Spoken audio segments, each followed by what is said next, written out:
Alam niyo ba na sa Pilipinas, libre ang testing at gamot para sa HIV? Since 2018 pa ho may batas na, no, Republic Act 11166 na sinasaad na libre ang testing all over the country, maraming tinatawag na HIV hubs at pati gamot. Kaya huwag kayong matatakot kasi yung gamot libre at ngayon lately nagdagdag pa ng case, no, ng reimbursement ang PhilHealth para dito. So, libre ho. Kung gusto niyo malaman kung saan niyo makakita itong mga hubs na ito for free testing and free treatment, ang tinatawag na antiretroviral medicines, no? Na i-refill lang ho ninyo buwan-buwan. So, walang dahilan kung bakit hindi dapat makainom ng gamot. Kung gusto niyo, ilalagay ho namin sa comment section. Okay? Yung link. Importante ho yung gamot. Bakit? Alam na niyo ba na mga taong living with HIV ay pwedeng mamuhay ng halos normal. At pati kami mga doktor, kahit mga pasyente ay may HIV at pooperahan kunyari namin, hindi rin kami tatatakot. Kasi alam namin na itong mga tao na ito, napakababa, halos wala ng trace ng virus sa kanilang dugo. Hindi na kami kailangan matakot or to even do yung mga precautions noon. Alam niyo na nag-aaral ako, intern, no? May mga pasyente kami, may HIV, na-operahan namin, no? Natalsikan pa nga ako ng dugo noon eh. Takot na takot kami. Kasi at that time, hindi pa talaga maganda ang gamot para sa HIV. So, double glove, dapat malaman ng lahat ng sa team na may HIV siya. At kung ayaw mo mag-scrub in, pwede. Ganun nakakatakot. Nowadays, what we do, syempre kailangan malaman ng doktor, no? Ang ginagawa namin, tinetest namin ng dugo ng pasyente. And if talagang trace na lang ang HIV at halos wala na, pwede na namin itrato na parang normal na pasyente na walang HIV. At alam nyo, marami kong pasyenteng ganito, no? Namumuhay ng normal. At naoperahan namin ng normal, wala akong takot, ako yung nagtitreat sa kanila, malapit, kasi ophthalmologist ako, malapit kami sa pasyente, di ba? Pero ang isang katangian itong mga pasyente na ito, ang tinatawag na may respeto at konsiderasyon sa kanilang mga partner. Pag-usapan din natin ito. Kasi, okay, pwede kang mag-testing ng maaga, tama. Pwede kayong maggamot, okay. Pwede kayong mag-edukasyon. Pero kung walang respeto at konsiderasyon sa mga partner sa buhay, ay kakalat at kakalat din.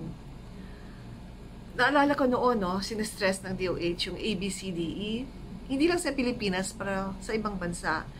A is abstinence. Kung pwede, wag na kayo makipag-sex kung talagang hindi naman yung kasal. Hindi kayo kasal, hindi nyo talagang one kasintahan na mahal, no? Yung casual sex, abstinence na lang. Tapos, kung meron na kayong partner sa buhay, stick to one. B is be faithful. Kung talagang hindi kaya A and B, condom use. But then, that's not the only thing, di ba? Kung yun na lang ang gagamitin, hindi rin tayo pupunta sa talagang solusyon. D is do not do drugs, especially intravenous drugs. Do not share needles and drugs. And then, E is education. Okay?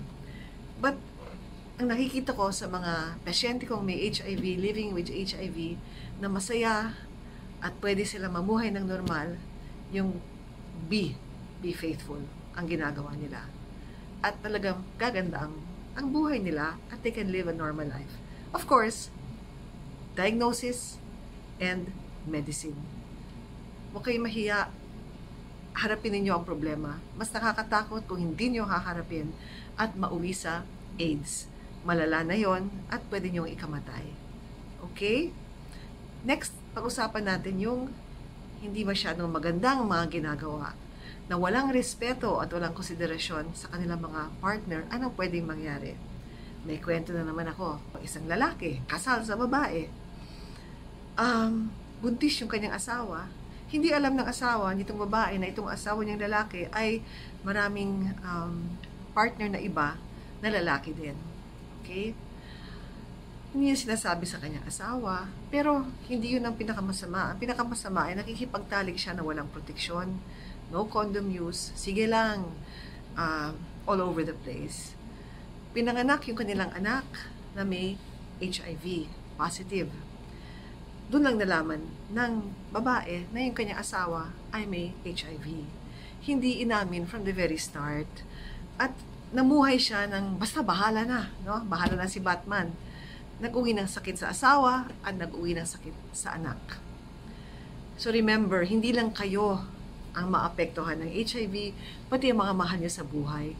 Kung hindi magiging responsable, kung wala kayong konsiderasyon at respeto sa inyong partner.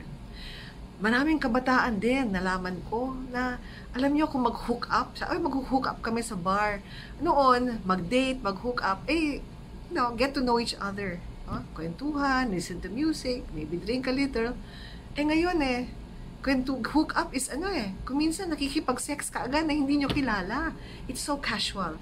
Ito yung mga behavior, mga asal na nagiging sanghi ng pagtaas ng HIV. Again, I'm not a morality police. Although ako'y naniniwala na importante ang pamilya, importante siguro ang tinatawag na moral and spiritual revival.